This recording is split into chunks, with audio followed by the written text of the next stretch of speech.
Hey guys, it's David Nunez here, your friendly neighborhood bug man. Hey, if you are looking to get rid of bugs in your home on your own without having to hire an expensive pest control company, without seeing a different guy every day, without being on a specific schedule to spray for bugs, when you want to spray at your own leisure, you're in the right place. Today we're going to go over how to get rid of bugs, the complete DIY homeowner's guide. And I'm just going to share with you kind of my day-to-day experience. I am a pest control technician. I've been in the field for over 5 years, and I just wanted to share with you some pest control secrets that you can do on your own to get rid of bugs in your home. So this is a little bug man. This could be you with your backpack sprayer, spraying bugs in your home. Also, you can get your full guide. You can get a full guide over here at how to get rid of bugs dot guide. It's only $27. Um, it's less than a night out for dinner, and it's a lot cheaper than going to have a pest control guy come spray your house every few months or every month. So I want to talk about how bugs get in your home. Let's go ahead and cover a few slides here. Yeah, so how do bugs get in? Bugs get in a number of different ways. They get in under exterior doors in worn weather stripping, cracks around the window frames, unsealed utility lines that go through the walls, damaged crawl spaces, attics, vents, torn window screens. So bugs can get in a bunch of different ways into your home. They're basically looking to get into your property because they're looking for food, water, and shelter. So that's basically what they want is food, water, and shelter. And your house is like a Taj Mahal. It's a perfect place for that. We're going to talk about how to create some barriers to prevent them from getting in. And if they're already in, we're going to talk about how to spray specific treatments to get rid of them. Um, so let's talk about some exclusion techniques. And what I mean by exclusion is all we're doing is we're blocking off entry points. So what you'd like to do, it's just super simple. Install a fresh weather stripping. Install door sweeps. If you can look underneath your door and see sunlight coming in, bugs can get in. So it's super simple. Depending upon how big the gap is, other insects or pests can get into. So what you want to do, yeah, like I said, install weather stripping, door sweeps. You want to caulk. Excuse me. You want to caulk the gaps along the siding, trim baseboards, seal utility penetrations, which means it's going through the wall. Let's get our mind out of the gutter. So, exterior grade sealant and excussion plates. And excussion plates are basically like the plate that attaches to your plug, your electrical plug. Excussions are sometimes in the ceiling too. That where you're if you have any lights that come to the ceiling and stuff like that. So and this is another important one. Trim vegetation 12 to 18 feet away from the foundation to remove pest highways. If you have any vegetation touching the edge of your home, that's where pests can get in. It becomes really easy. Let's talk about this one. Keeping a clean home. Reduce food and water sources. So this is a lot of you know, there's no shame if bugs are in your home. You guys remember this from Game of Thrones? Shame, shame. I go in a lot of homes and people are like really embarrassed about their home, and most of the time people don't have a dirty home. They just bugs are getting in. I mean, that's just kind of a normal thing to me. So it's not that you're keeping a dirty home or you should be ashamed of anything. just these are some things that you can do to improve, like the reason why bugs are there. So just wipe your counters, sweep the floors, vacuum. You know, just general housekeeping. General housekeeping things, and then just keep sealed containers, fix leaks. Water is one of the biggest contributors to bugs getting in or bugs being around. They love water. I mean, all animals need water. We all need water to survive. So, take out trash regularly. Keep lids tightly closed. Excuse me for being so eloquent today. I'm not able to speak very eloquently, but doing my best. But yeah, declutter storage spaces. Rotate cardboard and plastic bins whenever possible. So just basically clean it. Keep a clean home. Don't have anything around for bugs to be able to get in. And let's just face it, you know, life happens. You're busy, you're going to work, you're waking up, you're getting off work, late. You want to, you didn't plan dinner. Um, just life happens, and sometimes you eat, you're too tired to like cook a meal or whatever. You may be eating on the sofa because you're tired, you want to watch your favorite show, what have you. You can just be mindful like of that kind of stuff. If you want to keep bugs out, if you have a big bug problem. But again, there's nothing to be ashamed of if you do have bugs in your property. We all have the same issues, guys. We all put on our feet. We all put on our shoes on our feet the same way. We all get out of bed the same way. We're all human. So yeah, so that's all I'm going to touch on that. How pesticides create barriers. So the things that we mentioned before, those are just kind of non-pesticide ways to keep non-pesticide treatments to keep bugs out, and they're not 100%. But pesticides, once bugs get in or on your property, we want to create barriers so that when they cross the barrier, they'll get the pesticide on them, the product on them. A lot of times bugs like to clean themselves, and once they clean themselves, that's when the poison gets inside of them, and then most bugs should be dead within 24 to 48 hours when you spray. So where to treat interior and exterior. If you're doing interior treatments, most of the time I use non-repellent pesticides, and I'm going to get into that here shortly. Sorry, got to reposition here. But I'm going to get into non-repellent versus repellent pesticides and why it's important to know which one you're using or what type you're using. And so I'm going to have some links in the description here also that should be lead you to some websites where you can actually order some pesticides for your home. But as far as interior, we want to use most of the time. I want to use non-repellent pesticides. Non-repellent pesticides are undetectable to bugs versus repellent pesticides.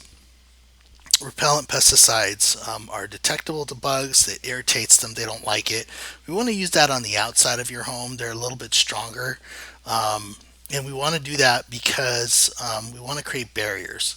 So we want them to come up to the barrier that we sprayed around your home, and then once they sense that it's a pesticide, we want them to not like it and go the other way. And so we want them to stay away from your property. So that's repellent. Non-repellent pesticides are usually used in the interior because we want them to actually cross the barrier. We want them to get in the product, not detect it and get into it and get it on themselves so that they can die within 24 to 48 hours.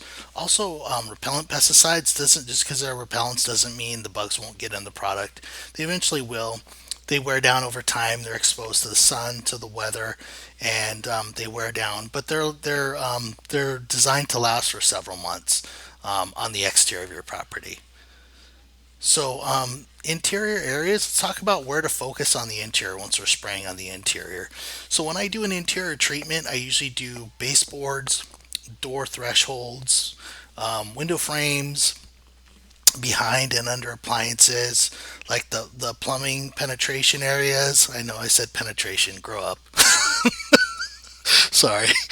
Plumbing penetrations, like plumbing going through the wall, and things like plumbing and electrical and stuff like that going through the wall. We want to spray those areas because a lot of times bugs, those are like highways or traffic ways for bugs to go through.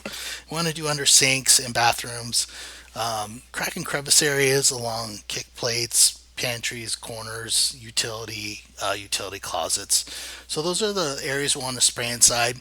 Usually when I do a treatment on the inside, I'll start from one side of the house. I'll just follow the wall, and I'll just spray all the baseboards and a little bit outside, out on the floor. I'll probably do like 1 to half a foot on the floor. The reason why is because bugs like to travel along the baseboards, and that's where they stay. They stay along the side of the wall for protection. They don't like being close to. They don't like being out in the middle of the open of a room where they can be easily seen. So let's talk about exterior areas that we're going to focus. And like I said again, exterior we're going to mainly use repellent pesticides to spray on the exterior. And the reason why we want to keep bugs away from your home. And these are just general rules. These aren't like hard and fast that you always do it this way. There's situations where you might want to use a non-repellent on the outside of the home, like you're having massive ant issues. You know, non-repellents still work good with general pests as well. So if you can still use a non-repellent with general pests. But let's talk about the areas to focus on the exterior. So we want to spray around the foundation of the perimeter, a continuous band, 2 to 3 feet out, like, and 1 foot up. And always read the label, guys. When you have a product, always read the label. Whenever you're treating with a product, you have to follow the label. The label is the law. If you mistreat or spray in a manner that's not that doesn't go right, go with that goes against what the recommendations of the label say, and something happens, like let's say you treat around a pond or close to a pond or some fish or something like that, and the fish die, and they found out that you were treating with pesticide, and they link it back to you, for example, you could be held liable. So we always want to follow the label. The label is the law. The label is the law, law, law. All right, a little bit dramatic, but you get the idea. So the label is the law. We want to follow the label. But anyway, as far as exterior focus areas, we want to treat around the foundation, the exterior perimeter of the property. I usually do 1 foot up and about 2 to 3 feet out. 3 feet out's a lot, but sometimes I'll do that much if I think um, that it's appropriate for that property. Want to do the door frames, all the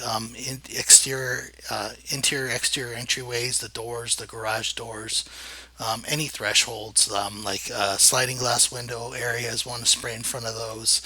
Um, Eaves and soffits, I only spray those unless they're having like um, a lot of like issues, like a lot of ton of spiders and stuff like that.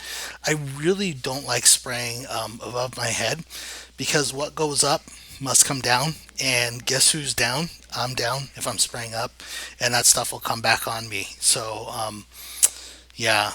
Um, so utility lines entering the structure, like for example, like plumbing, things of that nature, like AC lines. You want to spray those really good, like electrical lines and stuff like that. I don't put water on electricity. Yeah, that's not a good idea. Anyway, you want to spray around mulch, rock borders, vegetation touching the home, and then a lot of times what I'll do sometimes is I'll spray around a lot of bushes, underneath bushes and stuff like that. And what I never do is I never spray around flowers because bees are pollinators, and what we spray will kill bees, and we don't want to kill any bees. killing bees bad because they pollinate, they produce food, and they help the plants pollinate and grow. So we already covered like repellent versus non-repellent pesticides. Repellents products create treated zones insects try to avoid. They provide quick knockdown and are useful for barriers, but may push pests towards untreated gaps if coverage is incomplete. So yeah, just remember like you can push pests. Like if there are pests inside your house, and you spray a non-repellent, I mean a repellent spray, the pest may not want to. They may push them to the inside. I spray repellents on a regular basis on the exterior of the home. That's kind of what we want to do. Non-repellents again are undetectable to pests, not pets, pests. Um, and no, your Aunt Margie is not considered a pest that we can spray. So I've been asked that question before, and we're not. I'm not able to take care of that for them. But anyway, um, insects contact or ingest active. Insects contact or ingest the active ingredient, and then it transfers to their nest. So like it's ideal for social insects, like let's say for example roaches, ants, termites. Termiticide is a non-repellent spray. So we want to spray non-repellents for like ants, roaches, other types of pests like that have like colonies and hives. Some popular repellent products are Psychic CS, Suspend that you can buy like at online stores. Onslaught Fast Cap, that's a really good one for spiders, for scorpions. Also, Onslaught Fast Cap is a good one. And then some popular non-repellent products, which I use all the time to spray inside. Alpine WSG. There are other ones, guys. These are just kind of a few to name off to make you aware of. Taurus SC, Fipronil is the main ingredient, and then Advion Ant Gel. And I go through all of these treatments in my guide. It's $27. It's less than a night out, and it's a lot less than a pest control guide. And I go through really my process on how I get rid of bugs, step by step. Um, so if this may be something you're interested in, go ahead and check it out. And if not, best of luck to you. I hope this was helpful. Once again, my name is David Nunez, your friendly neighborhood bug man. All right, that's it. Thank you.